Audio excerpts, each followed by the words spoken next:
As pessoas de renda baixa desconfiam de basicamente todo mundo. O único pouco de confiança que eles têm vem das empresas. E aí que a gente entende esses fenômenos de coaches entrando na política e se vendendo como pessoas que vão salvar a vida dos pobres, das pessoas de renda baixa, porque elas acreditam, isso é uma coisa muito doida, porque elas acreditam fielmente que o empresário é confiável. Sim. Tipo assim, não faz sentido nenhum você acreditar mais num empresário do que numa ONG. Não tem sentido. Oi, eu sou Matheus Ferreira e seja muito bem-vindo a mais um episódio do GKPBcast, um espaço para a gente discutir aqui com um pouco mais de profundidade sobre tendências e cases de sucesso do universo do marketing e da comunicação. Hoje quem tá comigo é ela, Caroline Ferradosa. Tô sozinha aqui hoje. Cadê o Vitor, O Matheus? Victor está de férias. Coisa boa, né? Coisa boa pra ele, né, menina? Porque a minha vida vira assim uma loucura. Mas é isso, aproveite suas férias. E ainda ele tem 2 férias pra tirar esse ano, olha que maravilha. Jesus Cristo, minha eu quero filha. trabalhar no GKPB também, Não, mas viu? esse aí é só os direitos dele mesmo, porque por mim... Todo mundo tira férias, você já reparou? Eu, o Vitor, você tá aqui todo episódio. eu Acho não que você tenho- tá merecendo férias também. É um momento triste na minha vida. Não, mas é que o Victor, ele ficou um bom tempo sem férias. Aí agora, sabe quando vence a férias, depois vence outras férias? Ai, Aí- é uma delícia, né? Aí eu falei pra ele, já a dor precisa ser mais rápida, assim, de uma vez. Vai já- tudo, né? Fica um ano fora e volta. Exato, Fica um ano fora, depois volta, trabalha 2. Bom, se você está com saudade do Victor, deixe aqui mensagens de apoio pra ele. Quando ele voltar, a gente lê.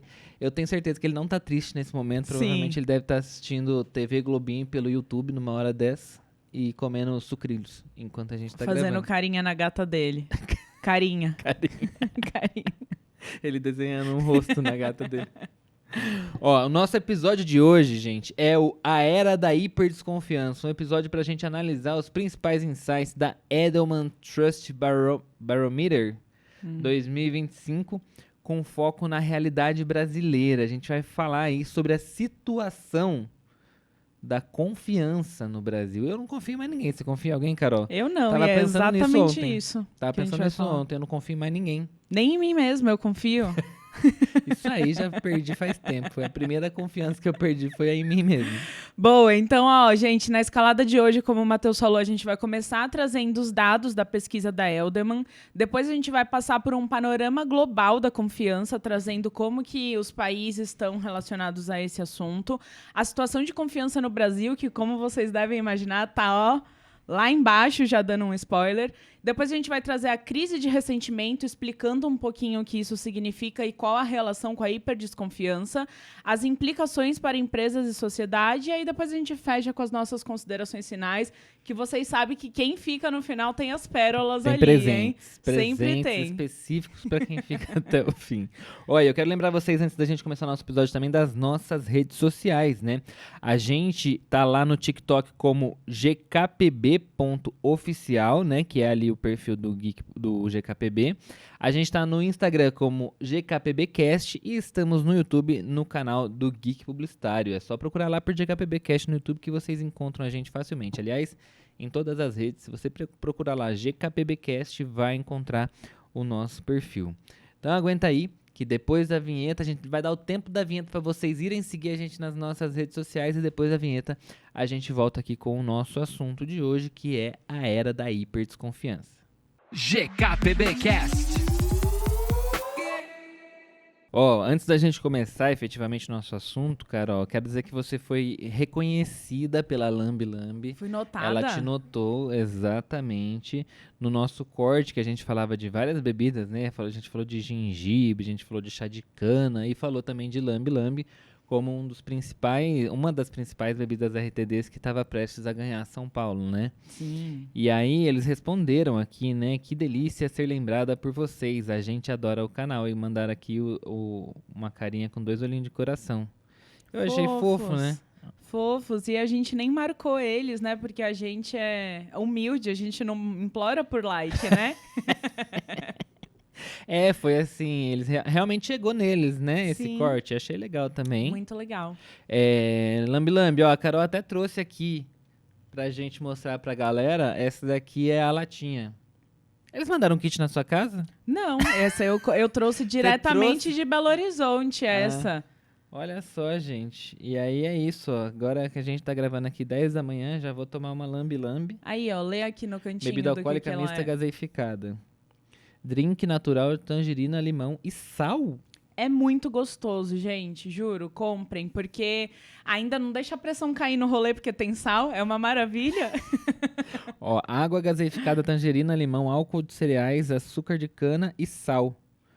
É realmente assim, óbvio, né? É uma bebida mista, mas eu acho que tem pouquíssimos ingredientes para uma bebida mista, né? Não Sim, acha?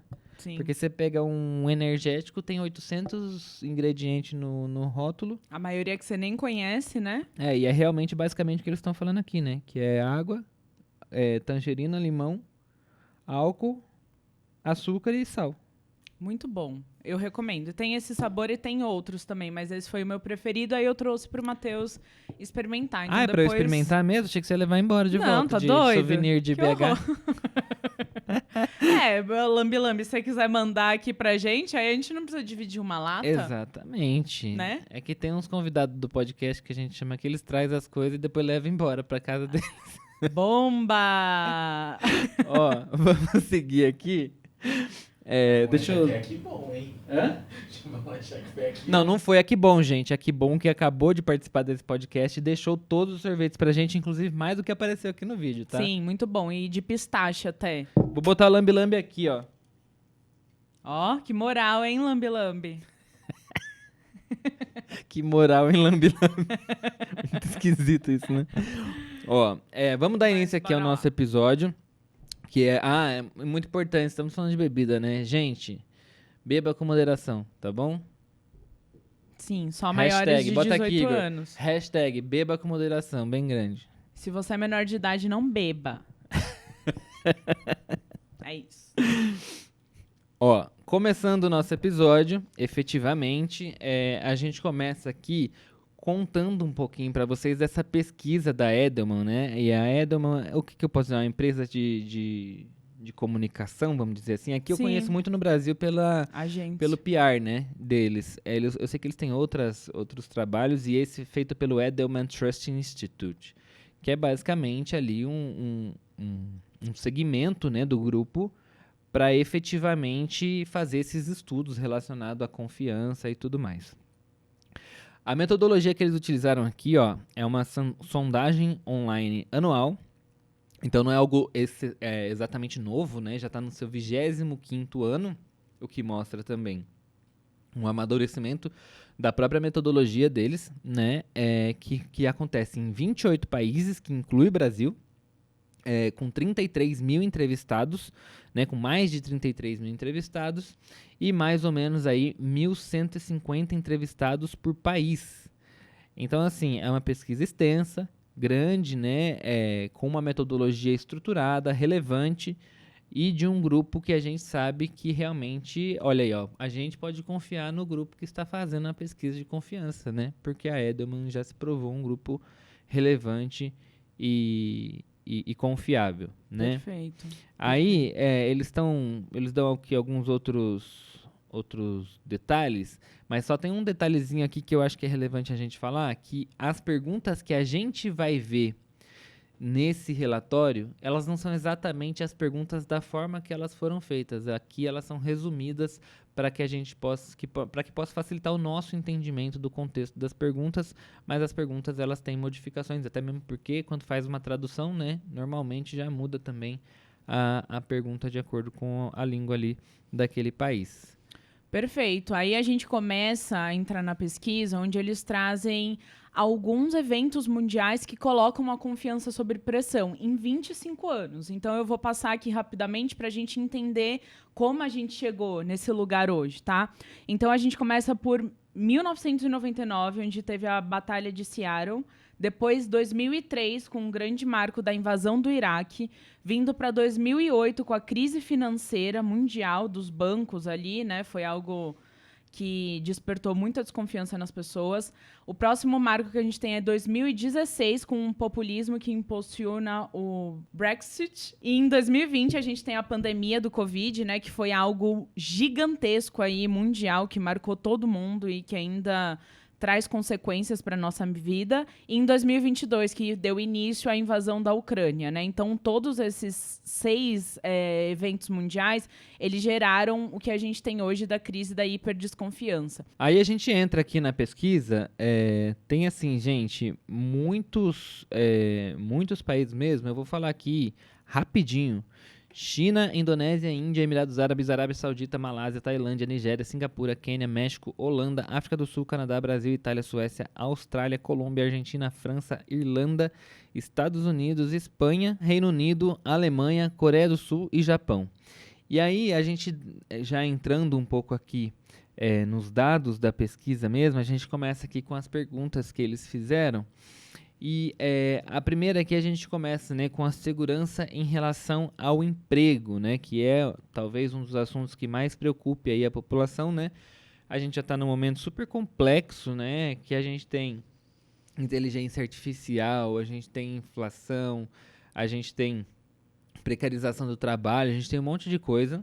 Aí aqui a gente tem, né, uma visão global, uma visão do Brasil. Normalmente aqui, quando a gente vai falando, a gente vai estar focando muito na visão do Brasil. Quando for a visão global, a gente faz essa pontuação aqui que a gente está falando de global. Então, quando eles vêm aqui com essa pergunta, né, minha segurança no emprego está sendo ameaçada por... Aí a gente tem aqui algumas coisas, né? Eles dividem em 3 categorias, que é sobre globalização, pressão econômica e tecnologia. E o que a população acredita que está mais ameaçando o emprego delas... conflitos comerciais internacionais. Interessante isso, né? Interessante, porque a gente fala muito da tecnologia, que isso está tomando um espaço gigantesco no mercado de trabalho, com muitas áreas aí sendo ameaçadas, mas ainda a globalização com a questão dos conflitos comerciais internacionais está sendo mais focada, né? Está sendo mais escolhida como o maior receio aí. Uma informação importante também, que acho que vai ajudar a gente a entender um pouco mais essa pesquisa, é a data da coleta de dados, que eu não falei lá na metodologia, que foi de 25 de outubro a 16 de novembro de 2024. E se a gente parar para pensar nisso, a gente vai ver que o Donald Trump ainda nem tinha assumido. Mas ele já tinha sido eleito, Ele já tinha sido eleito, né? Quando que foi? Eu acho que, na verdade, o período da pesquisa pegou a eleição dele, né? É uma loucura, porque se a gente fizesse essa pesquisa hoje, com certeza essa porcentagem ela seria muito maior, né? Os conflitos comerciais internacionais, eles estão em pauta diariamente em 2025. Bombando, né? Ó, foi dia 5 de novembro de 2024, então foi exatamente isso, o final da pesquisa ainda, foi no final da pesquisa ainda que ele foi eleito. Então, tudo isso aqui que está sendo respondido, inclusive, curiosamente, no Brasil, o brasileiro tem essa sensação de que esses conflitos comerciais internacionais estão impactando a vida dele. Eu queria imaginar uma pesquisa dessa agora, no ápice da guerra comercial dos Estados Unidos e China, como é que ia ficar, né? Depois a gente tem recessão iminente, que é esse medo dessa recessão econômica, que também... né, deriva aí dessa preocupação desses conflitos internacionais.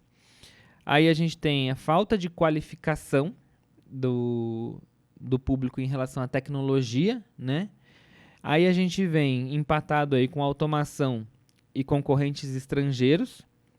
E aqui a gente tem uma coisa curiosa, que a automação ela teve um aumento em relação à pesquisa anterior de 6 pontos, o que demonstra aqui uma preocupação muito grande com essa história de inteligência artificial, automatização dos processos, né, e a substituição aí do humano pela máquina, né? Perfeito. E depois a gente vem com, por último aqui, a realocação de vagas no exterior, que também cresceu bastante também, né? Por conta da pandemia, principalmente, né? A gente tem a possibilidade de trabalhar em empresas do exterior e essa disputa aumenta ainda mais, né? Então, também, essa categoria ela teve 7 pontos a mais do que anteriormente, né? O que também é bem interessante da gente observar esse movimento do mercado de trabalho internacional. Bom, então o próximo dado que a pesquisa ela passa para a gente é sobre a porcentagem de confiança das rendas no Brasil, né? Então, qual a classe social tem mais ou menos confiança? Com 43 pontos, a gente tem a renda baixa com menos confiança e a renda alta com 59 pontos na pesquisa. Ou seja, pessoas que têm a renda mais baixa, elas têm menos confiança nas instituições. E o que isso significa dentro da pesquisa? A gente tem 4 elementos aqui sendo analisados como essas instituições. ONGs, empresas, mídia e governo. Em ONGs, a renda alta, o público de renda alta, ele marcou 66 pontos, enquanto a renda baixa marcou 45. Ou seja, o público de renda alta confia mais em ONGs, nas informações passadas por ONGs, do que o público de renda baixa. Já quando a gente vai para empresas, confiança relacionadas a empresas, a renda alta também tem tem mais pontuação aqui nesse segmento, com 72 contra 43 pontos da renda baixa.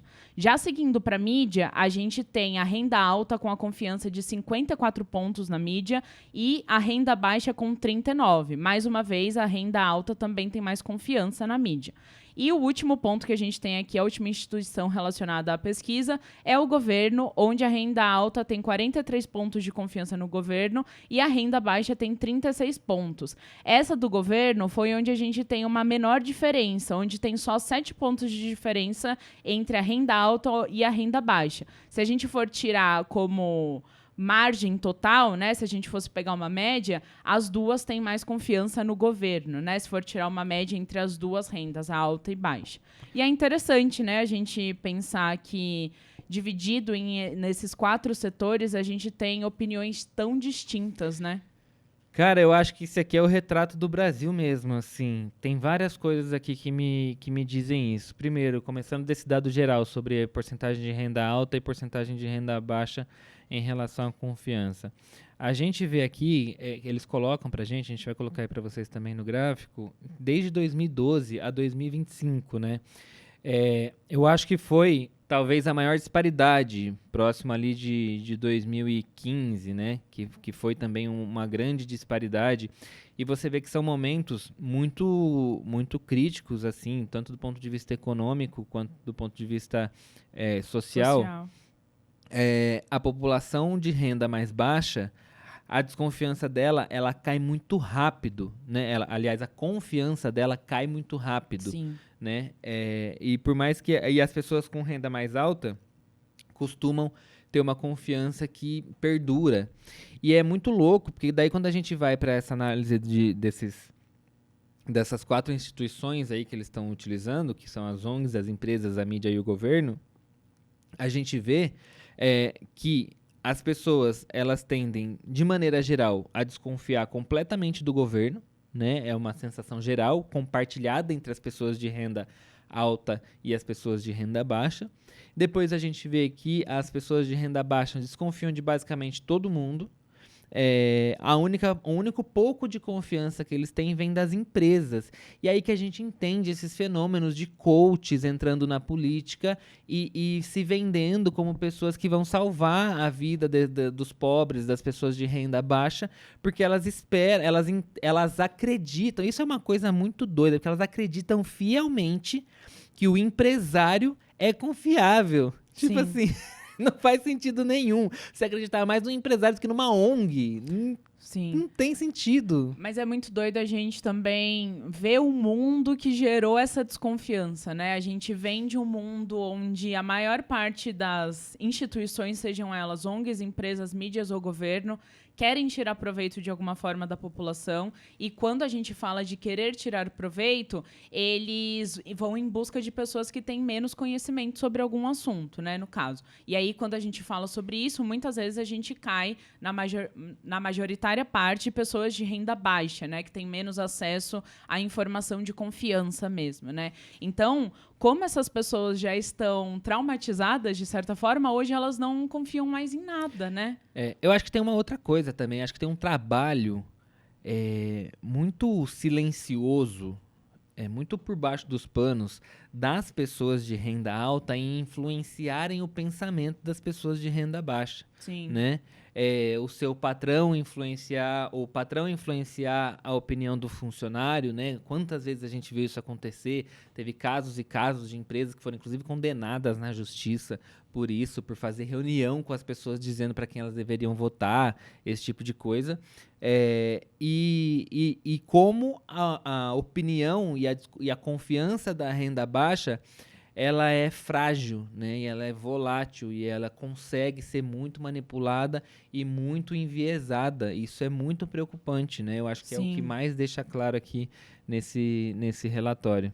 E o nosso mercado, né, trazendo um pouquinho até para isso, sofre muito com isso, né? Porque como a gente desenvolve ações, campanhas inovadoras, tendo esse fator da desconfiança em pauta, né? Eu posso ter a ideia mais legal do universo, mas assim, alguém vai clicar no meu link?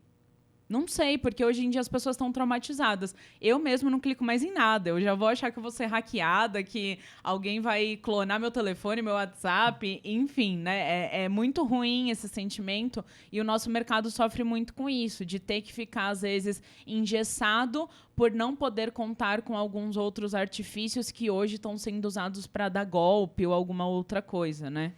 Sim, tem só um outro ponto que eu queria fazer ainda nesse slide, da mídia, né? Como a mídia é desacreditada, acho que assim, em ambos os públicos, né? Tanto o público de renda alta, né? Que é o 25% superiores em renda, quanto o público de renda baixa, que são os 25% inferiores, como não se acredita na mídia, o que é também extremamente problemático, né?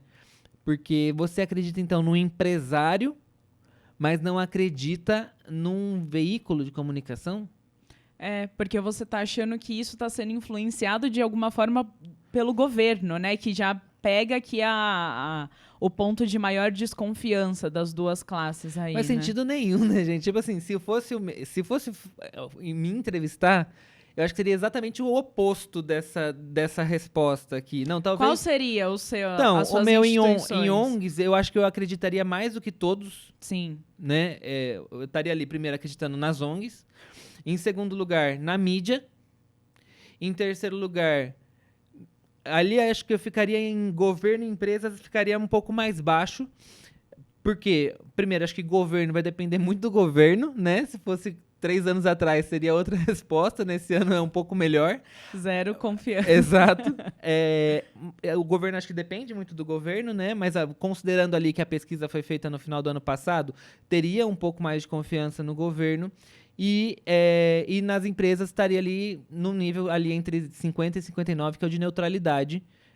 Nem confiando demais e também não desconfiando tanto, né? Eu acho que a empresa... ela defende interesses próprios, né? Perfeito. A única pessoa aqui que realmente deveria defender interesses próprios são as empresas e que são as mais acreditadas aqui pelo público. É muito esquisito isso pra mim. Muito, porque você pensa que o empresário ele vai defender os seus direitos e depois, muito depois, os da empresa e depois os do funcionário. Então, assim, né? Que loucura. Exatamente. E seguindo aqui, desde 2021, cresce o receio aqui de que líderes estejam mentindo. E isso é interessante também. Acho que isso também vem de um acesso muito grande à informação, né? A gente achou que essa democratização da informação que a internet proporciona, ele faria a gente ser pessoas mais inteligentes. E no fim a gente viu o aproveitamento dessa facilidade de se comunicar para espalhar desinformação com propósitos, né? Essa desinformação ela não é aleatória, ela não é só por pura traquinagem, brincadeira com a população. Sim. Não, ela é uma desinformação que tem um propósito específico, que tem um porquê, né? Eles têm um objetivo final ali. E aí a gente vê isso acontecer principalmente ali, né? Acho que, sei lá, um pouco antes ainda, 2015, 2016, com o Facebook e a história da gente consumir essas notícias todas online muito forte. E aí a partir de 2021, que a gente saindo da pandemia, né? Isso aumenta esse receio aí de que os líderes estejam mentindo aumenta muito. E um cenário para a gente resgatar, né, na memória foi uma das maiores épocas de polarização política no nosso país, né, onde a gente tinha em pauta ali a pandemia, como o governo estava lidando com a pandemia, muitas pessoas defendendo, muitas pessoas discordando de tudo que estava sendo feito, e isso começou a gerar um receio e essa desconfiança de líderes, né? De líderes que até, eu não estou falando de ideologia política aqui, mas de pessoas que confiavam nos líderes. Ali eu estou falando, né, agora do Bolsonaro, pessoas que tinham confiança nele e passaram a ter desconfiança por conta das atitudes que ele tomou na pandemia. Então é muito doido a gente ver que exatamente o período está relacionado com uma questão social tão forte que a gente estava vivendo e política, né, não só social. E acho que globalmente também, agora falando, né, da página 13 aqui, que globalmente isso também se reflete, né? Não é um fenômeno brasileiro especificamente, porque de maneira geral, nesse pós-pandemia, a população passou a desconfiar de todos os líderes que estão sendo, pelo quais elas estão sendo geridas. Sim. Ali, vamos dizer assim. Justamente por conta disso, né? Um momento de extrema incerteza econômica, financeira, social, de saúde, de vida, não sei se eu vou morrer ou não, né? E aí a gente chega, né, a níveis extremamente altos, né? Então a gente vê que o receio de que as autoridades governamentais estejam mentindo fica ali com 76 pontos, né?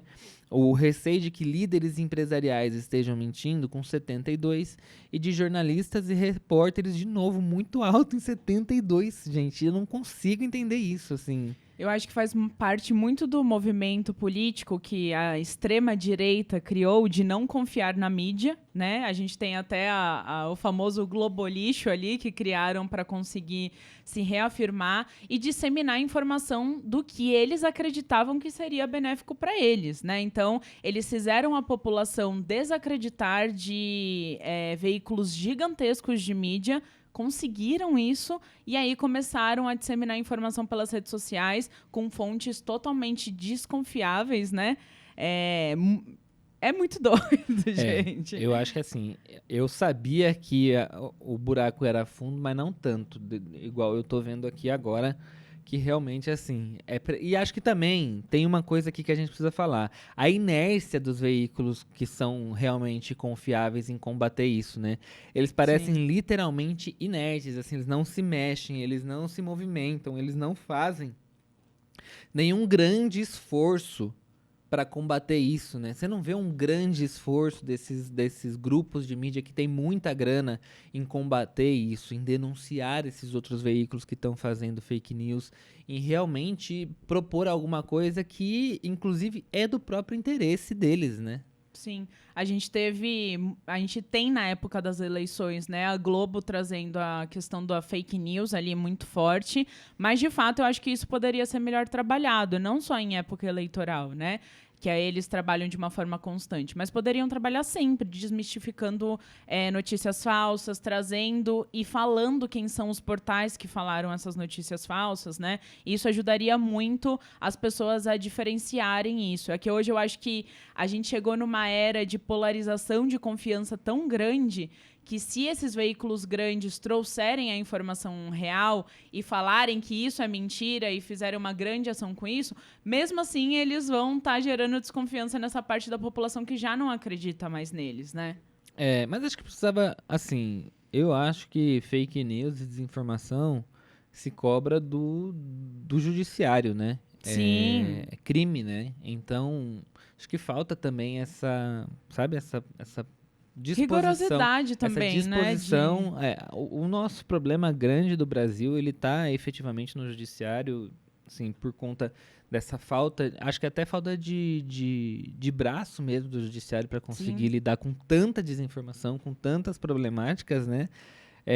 E de novo, é um movimento global, né? Eles têm até um aviso aqui de que o receio de que líderes estejam mentindo do ponto de vista global, de todos os países que responderam essa pesquisa, ele atingiu o maior nível da história, né? Então, nunca antes na história, né, desde que eles começaram essa pesquisa, né, que ali foi 2012, né, que eles começaram? Não, muito mais, né, que começou Tem 25, 25 anos a anos. pesquisa já.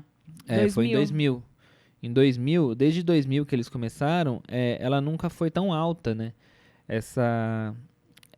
esse receio de que os líderes estejam mentindo. Muito doido também.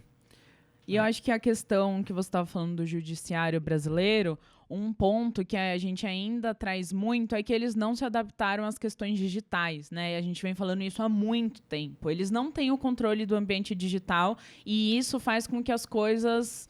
Realmente a internet vire um mundo sem lei, né? Eles não conseguem fiscalizar da forma adequada, não tem regras adequadas também. O digital, ele muda Acho que tem um desconhecimento constantemente. também do digital, né? E por conta muito dessa mudança constante. Hoje é isso, mas amanhã já vai ser outra coisa. Então, como Muito eu formulo rápido. uma lei que vai assegurar mudanças tão rápidas, né? É muito difícil, de fato. A gente entende o desafio, mas também isso não anula toda a responsabilidade de cobrança e fiscalização de órgãos de mídia, mesmo digitais, né? Sim. Aqui o próximo dado que a pesquisa da Edelman traz pra gente é que a maioria das pessoas está convencida de que ricos têm mais do que merecem, até os próprios ricos. Que bom, né? É muito louco, né? Que todo mundo se enxerga nesse momento, né? De que os ricos têm muito. É bom saber que as pessoas têm consciência sobre essa questão da diferença social que a gente vive no país, né? Alguém faz alguma coisa sobre isso? Não, mas pelo menos tem a consciência. Então, a gente tem aqui que, com 62% das opiniões voltadas para que os ricos não pagam o quanto deveriam de impostos e 67% das pessoas acreditam que o egoísmo dos ricos causa muitos de nossos problemas, né? E aí é muito doido a gente ter essas porcentagens tão altas com a desconfiança dos ricos e uma credibilidade tão grande em empresas. Contraditório, né? Muito. A visão política do brasileiro é contraditória, né? Porque você vê que é contraditório até com a visão global. Quando a gente vai para a visão global, ela inverte, né? A maior parte das pessoas, né, o índice mais alto, são das pessoas que acham que eles não pagam tanto impostos quanto deveriam. Que mostram também que o brasileiro tem essa outra falácia, né, de que que todo mundo paga muito imposto, o pobre paga muito imposto e o rico paga muito imposto. Sim. E você vê que quando vai para o global as pessoas já têm uma visão um pouco diferente, no Brasil é 62%, no global é 67%, e aí depois o brasileiro acha que o egoísmo dos ricos causa muitos dos problemas e no global isso abaixa um pouco, vai para 65% contra 67% do Brasil. Então mostra também que são visões um pouco distintas, né? O pobre do Brasil, ele acha que o rico é muito egoísta, mas não deveria pagar tanto imposto, e o pobre, globalmente, ele acha que o rico deveria pagar mais imposto, mas ele não é tão egoísta assim.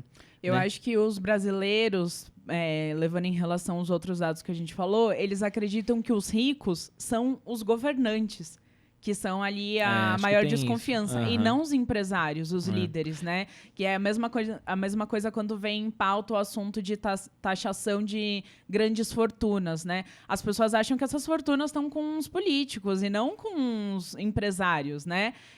E aí é um pouco da falta de conhecimento que as pessoas têm sobre isso, e essa falta de conhecimento, ela é proposital. Eu não quero que a classe social mais baixa ela tenha acesso a essa informação, porque eles são a massa, e a massa vai trazer a pauta, né? Precisa ser conduzida, né? Sim. Ela não pode se conduzir sozinha, né? Exatamente. E ainda aqui para a página 19, eles falam: nosso futuro em perigo, né? Não temos otimismo para a próxima geração. Eu vou parar esse podcast agora, Carol.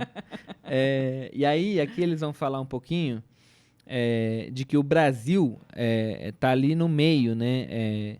Em comparação com hoje, a próxima geração estará melhor. 34% só das pessoas acreditam que a próxima geração estará melhor no Brasil.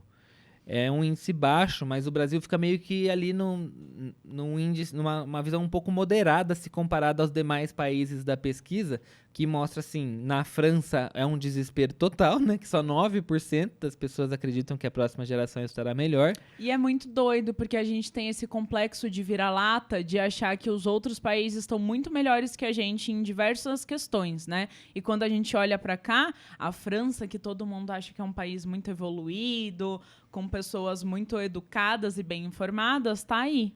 Mas tem uma coisa curiosa aqui, né? Eles destacaram também os países desenvolvidos e os países em desenvolvimento, né? Se você pegar todos os 1, 2, 3, 4, 5, 6, 7, 8, 9, 10, 11, 12, 13.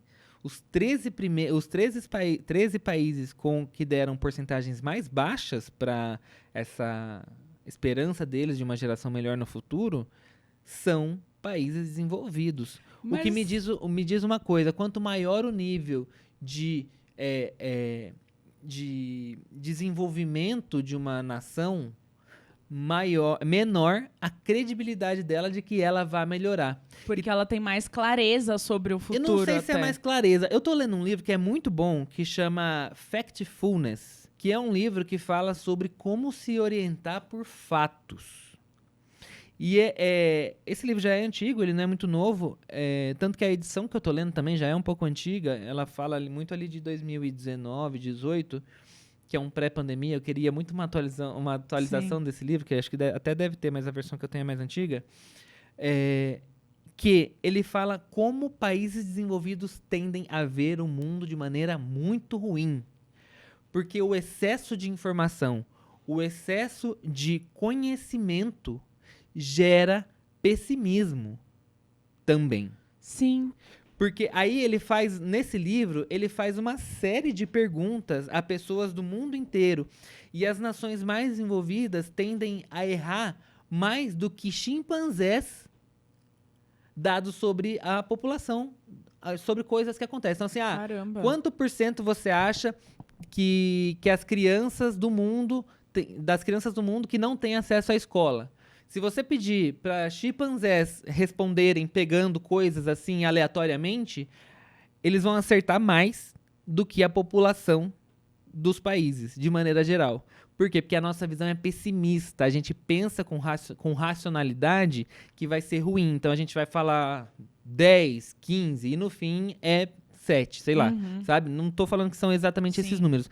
Mas, e aí, esse cara, o cara que escreveu esse livro, ele dá palestras no mundo inteiro, as empresas chamam ele para motivar as pessoas com dados reais.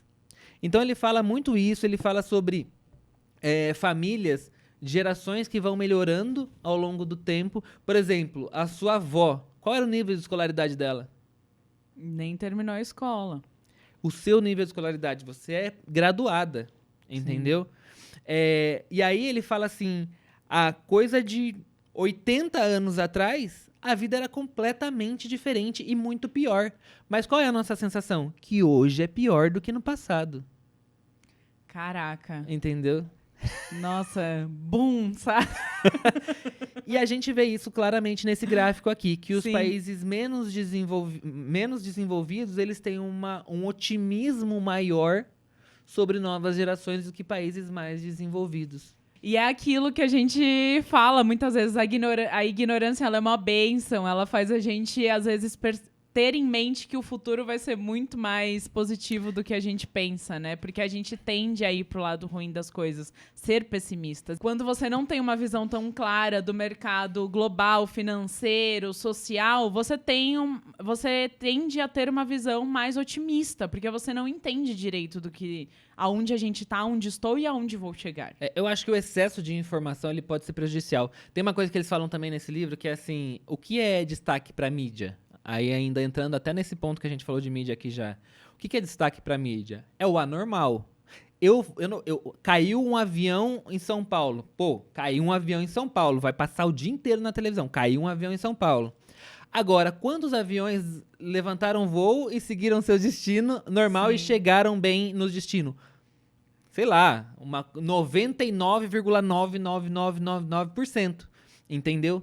isso não é notícia. Ninguém vai falar pra você, hoje todos os aviões saíram de São Paulo e chegaram a seu destino corretamente. Ninguém vai noticiar isso, porque o que é notícia é o anormal. E o anormal, na maior parte das vezes, ele é o anormal do ponto de vista ruim.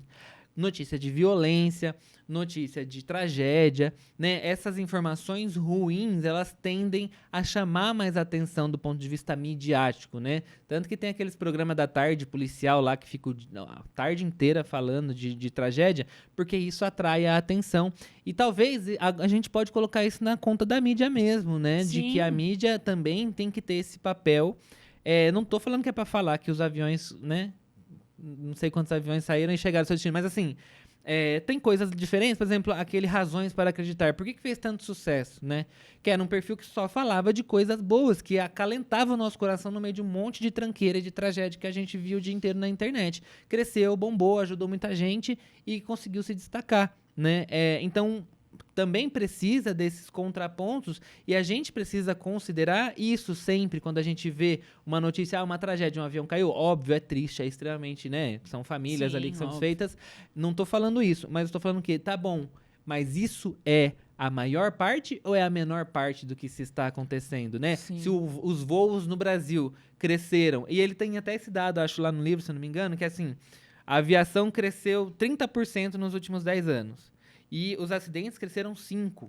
Pô, muito legal. Quer dizer que a gente reduziu, a gente conseguiu ampliar o número de voos e reduziu o número de acidentes, ainda que chegue uma notícia falando o número de acidentes aéreos aumentou 5% nos últimos 10 anos. A notícia é essa, né? É que eu acho que a grande mídia, eu tô parecendo uma bolsonarista falando. Mas, enfim, a mídia... A mídia e o governo, eles precisam fragilizar a maior parte da população que é carente de informação para que eles consigam trazer soluções midiáticas, de fato, e convençam essas pessoas mais fácil, né? Então, assim, tá tudo tão ruim que eu vou te trazer aqui um pouquinho de solução na sua vida e você vai amar. Então é isso, a mídia, o governo, enfim, acho que todas as instituições que a gente estava falando, nem só a mídia e o governo. Meu pai, não. Mas eu acho que as ONGs, as empresas, o governo... Bolsonaro é norte, Bolsonaro é nordeste, vai 17. Não, eu entendi o que você quer falar, mas eu acho que você tá falando de uma forma meio bolsonarista da coisa. Eu acho que assim... Não, mas eu não quero que seja levado pra esse lado, então, pelo amor de Deus. Mas... É que vende, a notícia trágica Exato. vende. E quando isso vende, você consegue colocar à frente projetos que às vezes não são tão nem necessários, sabe? E vou te dizer mais. No momento, por exemplo, de declínio de audiência que a televisão está vivendo, muito por conta da internet também, a gente vê isso se reforçar. A gente acabou de ter a notícia de que a novela da Glória Pérez não foi aceita pela Globo porque fala de aborto e a Globo não quer falar de aborto agora, porque agora é um momento muito sensível e vai espantar esse público conservador que ela já está perdendo. E ela vai aumentar, acelerar esse processo de perda desse público conservador.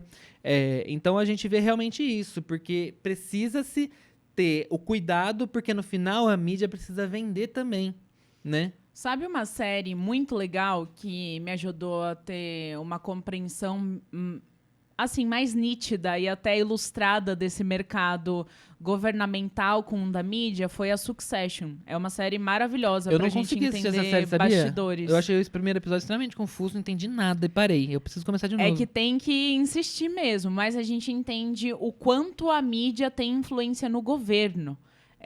E aí a gente entende muitos dos bastidores, muitas das decisões que estão sendo tomadas. Em resumo, eles mostram...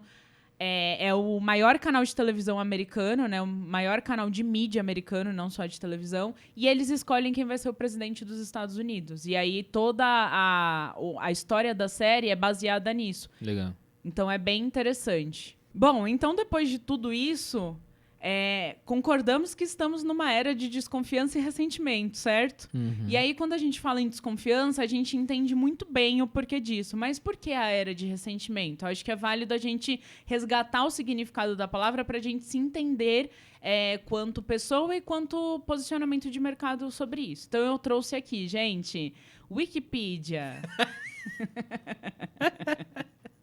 Mentira, essa informação veio direto de Gemini do Google, que eu tô amando como eles estão fazendo as buscas hoje, hein? Então, arrasando.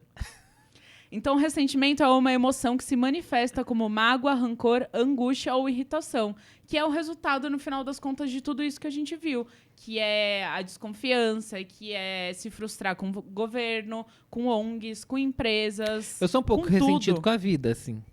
Eu sou uma pessoa rancorosa. Se você brigar comigo hoje, eu vou ter um ressentimento pro resto da sua vida. Não briguem com a Carol, gente. E aí, Matheus, como que a gente traz isso para o nosso mercado? Como a gente usa desses dados todos para conseguir ainda inovar no mercado, não cair na mesmice, mas se também respaldar, de certa forma, para as ações não serem aí jogadas no lixo, né? Eu acho que tem algumas formas, né? Eu acho que entender o seu papel enquanto marca, né? Enquanto empresa. Primeira coisa, a gente tem um fato muito bom, muito relevante aqui, que é as pessoas confiam nas empresas. Se tem alguém que o público brasileiro confia de maneira geral, tanto as pessoas de classes mais baixas quanto de classes mais altas, são nos empresários, não é? Foi o primeiro dado que a gente trouxe aqui. Então, partindo desse pressuposto, a gente diz para as empresas e para as marcas que elas têm um canal aberto com o brasileiro. Com o brasileiro e com o público de maneira global até, mas especificamente aqui falando com os brasileiros. Então temos esse canal aberto com o brasileiro. Qual que é a percepção geral do brasileiro? É de pessimismo, né? O brasileiro vive um momento de pessimismo. Então, o que vai funcionar com uma população que acredita muito em você enquanto empresa, mas está muito desesperançosa em relação à sociedade? Aí, acho que você vai discutir isso e ter diversas oportunidades. O que eu tenho visto acontecer muito e que está realmente movimentando muito as pessoas é você falar assim, ó, tá bom, tá tudo caro, não tem emprego, vocês estão desesperados com o futuro, eu estou oferecendo alguma coisa aqui para você. Vou trazer aqui um exemplo de um podcast que a gente gravou agora recentemente também, que foi o da Que Bom. Eles trouxeram de volta a promoção Palito Premiado. Porque é um prêmio, é um presente para o público. E é até resgatar uma época em que as pessoas não tinham tanto essa sensação de desconfiança, né? Te faz levar lá para trás, onde eu tinha essa promoção, onde as promoções eram confiáveis de fato, né? Exatamente. E, de novo, não necessariamente porque realmente eram confiáveis, mas porque era uma época onde a nossa percepção de hoje nos faz acreditar que no passado era melhor. Era o que a gente aquela estava história falando. do Factfulness, né? Exato. Então, a pessoa liga, ela lembra da promoção Palito Premiado, nossa, era muito bom. Eu chupava um sorvete no final, eu olhava pro palitinho esperançoso de que tivesse ali um outro sorvete para mim e tudo mais. E olha que engraçado, uma das coisas que a mulher falou também, a última vez que a Que Bom tinha feito o Palito Premiado era dando um iPod, nos anos 2000, início dos anos 2000. Era a última vez que eles tinham feito antes desse último retorno. E o público não ficava tão feliz em ganhar um iPod quanto ficava feliz em ganhar um sorvete. Por quê? Porque, obviamente, tinha muito mais possibilidades de ganhar um sorvete. E, obviamente, o sorvete era muito mais instantânea a recompensa daquela pessoa ali. E o público, então, ele percebe essa... Por exemplo, a gente tá indo nesses festivais. Teve gente que ficou 3 horas na fila da Kiko Milano para ganhar como é que é o nome? Um gloss que custa 1/6 do preço do ingresso que ela pagou pro Lola. Você vai para um festival que você pagou uma grana para entrar para pegar um gloss que custa R$70. É que o gloss da Kiko é maravilhoso mesmo. Eu tinha certeza que ela não ia deixar eu chegar no final disso sem ela. Mas é isso, porque essa sensação de ser premiado com algo é muito reconfortante para o público brasileiro.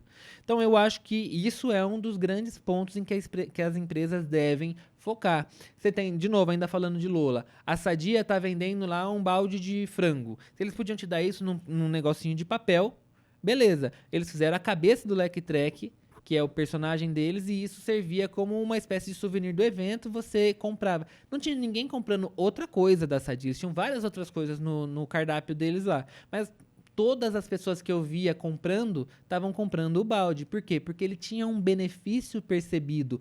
tecnicamente era de graça o balde para mim, né? Sim. Tecnicamente não, né? Aparentemente, né? Porque tecnicamente não é o preço que tá Sim. ali naquele produto. E aí, o que eu tenho visto é que essas promoções, essas ações todas que as marcas fazem de dar alguma coisa em benefício para o consumidor, esses comprou, ganhou de shopping também funciona muito bem, né? Então, a cada 200, 300 reais em compra, ganha determinada coisa. A gente falou a Melissa tava lá com aquela bolsa, né? Até falou, nossa, Sim. bolsa linda. A cada 200 reais, acho, em compra da Melissa, você ganhava uma bolsa que era muito bonita, tinha um valor percebido muito relevante ali. Só que, obviamente, isso está incluso no preço do produto que você está pagando, mas a sensação de ganhar um presente de uma empresa onde você não ganha nada do governo, você não ganha nada da imprensa e você não ganha nada das ONGs, a empresa parece esse ambiente muito reconfortante para você, né? Então, eu acho que as marcas poderiam explorar um pouco mais isso. Perfeito, e eu acho que é o momento de se construir relação, como a gente já está falando há muito tempo, né? Porque confiança não se compra. Não adianta você tentar comprar a confiança do seu público, você precisa conquistá-la com uma relação. Então, o que é criar uma relação? É disponibilizar brindes, é informar melhor, ser sincero com o seu público, né? Então, falar de fato as fragilidades, expor de fato o que a pessoa vai ganhar com isso, não tentar enganar as pessoas com promoções falsas. A gente tem muitas essas promoções que, não vou nem citar, mas muita marca de influenciador que fala que é promoção, mas aquele é o preço normal do produto e que fica se vangloriando disso. As pessoas não aguentam mais ser enganadas, né? Então, esse é o momento das marcas construírem relação, serem sinceros, se aproximar das pessoas e a gente tem diversos meios para fazer isso, né? Então, criando uma comunidade, apostando no seu nicho e, enfim, é muito legal a gente ver que a gente já estava falando disso em outros episódios, né? Sobre a importância da construção da relação e que isso também, mais uma vez, se torna muito claro nesse cenário de hiperdesconfiança. Eu mesma não confio mais em nada, gente. Eu sou uma pessoa totalmente desconfiada. Então, eu quero que as marcas me ajudem a voltar a ter essa confiança. Eu procuro me policiar bastante em relação a isso. Eu acho que o que eu sou mais desconfiado é em relação a marcas. Eu tento assim, ó, eu acho que a partir do momento que eu desconfiar da marca que eu estou consumindo, eu vou procurar outra marca para consumir. Porque se eu estou desconfiando de que em algum momento essa marca está me passando para trás, eu quero consumir outra coisa. Por exemplo, tem algumas coisas que não dá, né? Eu uso ainda o pacote Adobe, só que eu não acredito em mais nada da Adobe. Eu não acredito que a Adobe tenha a melhor ferramenta, eu não acredito que o preço que a Adobe me cobra é justo, em relação ao que ela me oferece enquanto software. Eu não acredito nem na cobrança deles. Às vezes eu vou olhar lá para ver se eles não estão cobrando 2 vezes. Então é uma relação de extrema desconfiança dessa empresa. Não deixa mas nada em débito automático. Exatamente, nunca deixa. E tem essa relação de desconfiança. Então, o que eu mais quero é que a gente consiga evoluir com essas ferramentas, muito por conta, inclusive, da inteligência artificial, para que eu não precise mais usar essa ferramenta. De novo, voltei lá. Eu tenho uma desconfiança da Netflix de que ela me coloca muito mais anúncio do que ela deveria. Cancelei meu plano da Netflix. Então, eu procuro, assim, quando a minha relação de confiança em relação a uma empresa, ela chega numa situação crítica, eu acho que é um papel também de qualquer consumidor, né? Ele tende a procurar outra marca. Então, essa relação de confiança entre marca e consumidor, ela precisa ser respeitada. E uma coisa que eu não vejo acontecer muito é as pessoas respeitarem a capacidade cognitiva do consumidor. Sim. Às vezes as empresas vêm com umas ideias, você fala, eles estão tirando com a minha cara. Eles não estão me dando crédito nem da minha capacidade de entender de que o que eles estão falando é uma grande porcaria, né? E é isso que a gente vê acontecendo no dia a dia. É muito doido, porque a gente está na era da hiperdesconfiança, como a gente falou, de ressentimento. Então, as marcas, elas têm um papel mais desafiador, que é reconquistar a confiança. Porque ela já está perdida em muitos momentos, Do né? ponto de vista prático da coisa, é mais fácil ser confiável. Entendeu? É mais fácil... Dá menos trabalho Dá até. menos trabalho Sim. ser confiável. Era isso que eu queria falar. Dá menos trabalho ser confiável, né? Talvez você vai vender menos, talvez você vai vender menos. Mas talvez você tenha uma relação consolidada e uma relação construída com esse consumidor que ela é mais sólida. E no longo prazo ela vai te trazer mais resultado também, né? Total.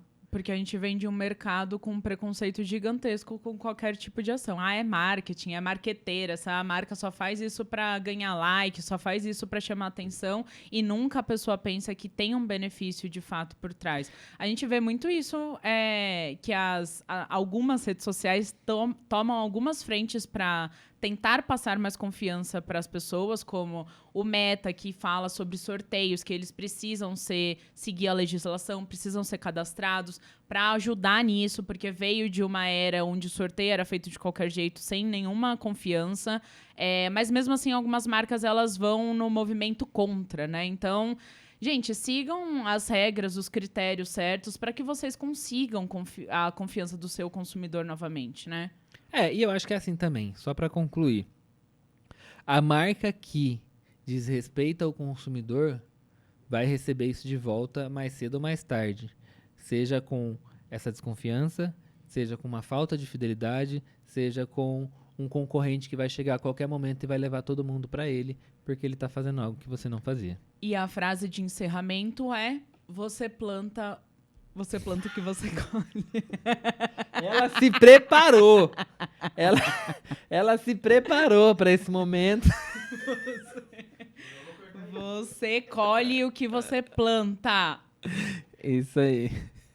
É isso. Ai, Carol. E esse é um podcast de confiança, porque vocês viram, a gente nem corta os nossos erros. É isso. Quero lembrar vocês que o Spotify e o YouTube permitem que vocês deixem comentários pra gente aqui. E a gente sempre deixa aqui uma pergunta pra vocês, pra estimular o seu comentário aqui, né? Então, dessa vez, a nossa pergunta é: qual você acha que seria a solução pra gente lidar com essa hiperdesconfiança na sociedade atual? E tenho mais uma pergunta. Hum. O que te fez entrar nesse cenário de hiperdesconfiança? Algum comportamento de marca, de governo e tudo mais? Então, vamos falar mais sobre esse assunto, porque tem muita coisa pra falar. Daria pra gente ficar 2 horas aqui. Na minha vida começou né? com Na Volta a Gente Compra, que minha mãe falava pra mim. Já comecei a ficar desconfiado da vida aí. Um beijo, Lúcia!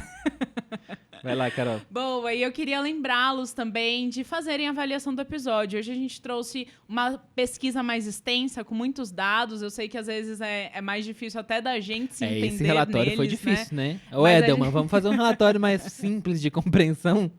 Mas a pelo gente amor de tenta compreender o máximo possível para passar a nossa visão para vocês, né? Eu sei que vamos deixar até o link do relatório disponível. Não, e tem pra muito que mais todo coisa, mundo né? O que a consiga. gente falou foi aqui 1/5 do relatório. O relatório é extenso, Exato. é grande. E a gente trouxe aqui só alguns pontos, né? E é muito interessante. E assim, a gente não é o veículo de mídia que vai trazer as opiniões neutras, tá? A gente não é neutro nesse podcast, a gente fala o que acredita e isso faz a gente ter o nosso valor e ter a sua confiança. Então, se você gostou do episódio, deixa aí o seu like no YouTube. Se estiver vendo no Spotify, também deixa 5 estrelinhas. É muito importante pra gente saber se vocês gostam dessas discussões aqui, pra gente trazer mais ou não. Se vocês querem falar só de bobeira, a gente também fala, não tem problema não. Eu não quero falar de... Tô brincando, quero sim. Eu quero lembrar vocês, então, das nossas redes sociais. Você pode acompanhar a gente nas nossas redes sociais do GKPBcast. É @GKPBcast no Instagram. O Instagram é a única rede que a gente tem um perfil específico só pra vocês, gente. Que é só pra falar do GKPBcast, tá? Que a gente bota os nossos cortes lá. Se você quiser acompanhar a gente no TikTok, é o gkpb.oficial. E no YouTube também é no canal do GKPB, tá? Mas em qualquer uma das redes que você quiser, chega lá, digita GKPBcast. Você vai encontrar a gente por lá com conteúdo relevante e confiável, hein, Carol? 100% confiável. É isso aí. A gente se vê na próxima semana com um novo episódio. Um beijo pro Victor que tá de férias. Boas férias, Vitor. Tchau, gente. Até mais. Tchau, obrigada.